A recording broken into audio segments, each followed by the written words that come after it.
5 things that Subnautica Below Zero does great that sets it apart from other survival games.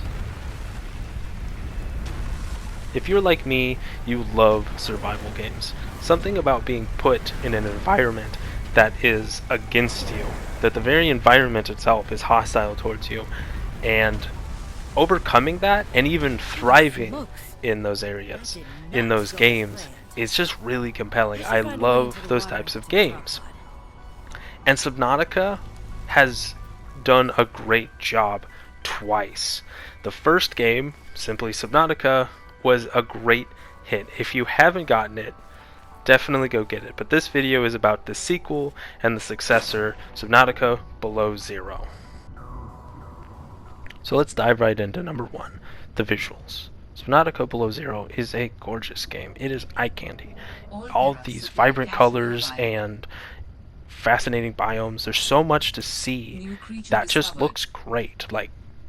I love playing this game and just looking at it, taking a second to look at everything and just take it all in.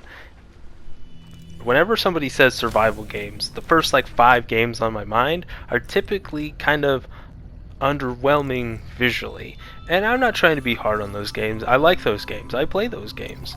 But they leave something to be desired in the visual department. Subnautica does not.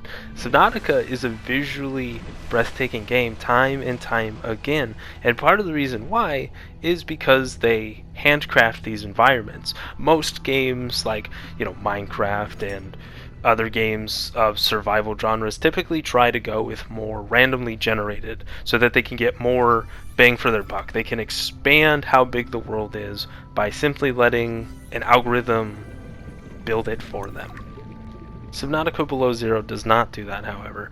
These are handcrafted environments, and that makes it even more interesting and compelling, because whenever you find a cave that's kind of hidden away, or a grand opening in a rock face or in a glacier, and you can go in there and explore that, you know that the developers put it there for some reason, and then you might find something of great value in there. It's not just hoping that the game generated a treasure at the end of that cave that might be worthwhile, but it's actually knowing that this was built intentionally and that there's something worthwhile at the end.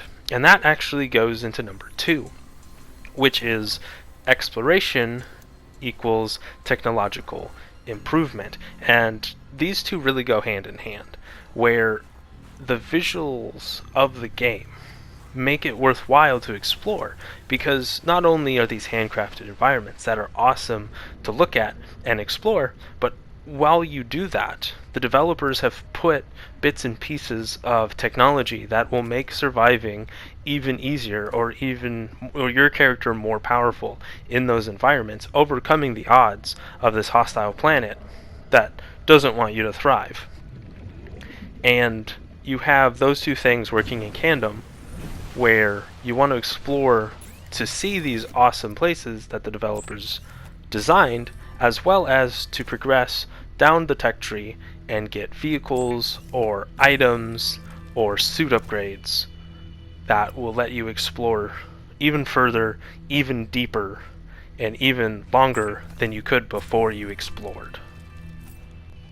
Number 3 is vehicles, and I absolutely love Subnautica's vehicles. I could make a list of why Subnautica's vehicles are so great across all games, but this list is just about survival games. And one of the reasons why is because of Subnautica's vehicles. Now, I'm not going to spoil too much on vehicles. I'm not going to talk about all of them. I'm just going to say that Subnautica has vehicles, and they are great for a couple of reasons. The first one is that they make surviving a lot easier, but they don't do it in a way that makes the game too trivial. Like, you still need to eat, you still need to drink, you still need to stay warm, and so the vehicles don't always provide that solution to you.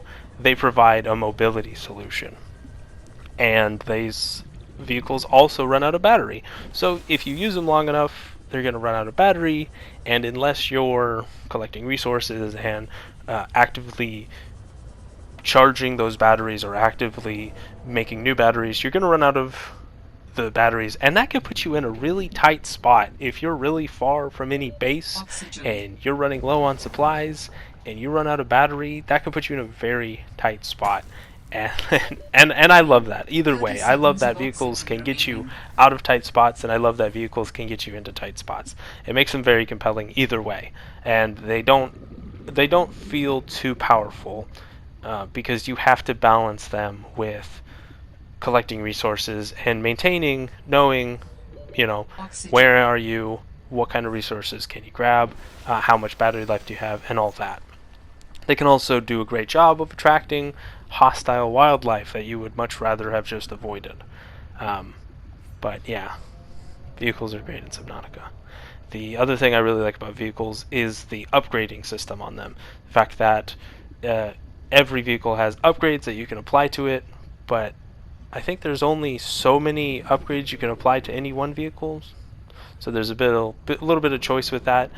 There's definitely a bit of choice with knowing what should I allocate these resources to first, if 2 upgrades cost the same amount of resources. But yeah, every little vehicle that you can get in Subnautica, they do it always in a very interesting way, and I always feel that it was a very intentional choice for each vehicle. It's not just like, I guess we could put that in. It always feels like the developers are like, how can we make this experience better for players? Let's add a vehicle that they'll have to maintain. And so yeah, like I said, I could brag on Subnautica's vehicles all day long, but that's all you got. Number 3. Moving on to number 4, the story. Now, I haven't beaten the story. I'm still a long way from beating the story. I'm just enjoying playing the game. But I wanted to talk about the story. And this isn't a review of the story. This isn't saying that the story's great or anything like that. But the fact that the game has a story is great. I wish more survival games had a story-centered gameplay experience. Now, that's not to say that it has to have a compelling story. It doesn't have to be, the next whatever story-driven game that happens to be a survival game. That's not what I'm asking for. But I do like what Subnautica Below Zero has done here. I like what Subnautica Before It has done, where they've incorporated the story, and it's a story not only just about survival, but also figuring something out. It's a mystery. And I would love to see more survival games come out that have a story to them. That's not just about surviving, 100 days, 150, 1,000 days, which is all good and fun, but actually having a story that's front and center, that kind of reminds you of why you're surviving. Not just to get the numbers up higher and higher and see how much you can thrive, but actually having a story that you can navigate and be a part of. I think it's a very compelling way to make and play a survival game. And number 5 is the ocean. It's the very core of what sets Subnautica apart from other games. You can take everything else out this list, and I could make a whole video dedicated to why Subnautica's ocean is so cool to explore, but I'm just going to keep it short. The ocean in Subnautica Below Zero is a very compelling plot device because it's not only the primary location in which you have to survive the game, even though you can go and land a lot more in Below Zero, and there's the frigid cold that you have to deal with, but the ocean is still the most compelling part, and not many survival games deal with the ocean. The one big one I can think of is Minecraft, thanks to their ocean update a few years back.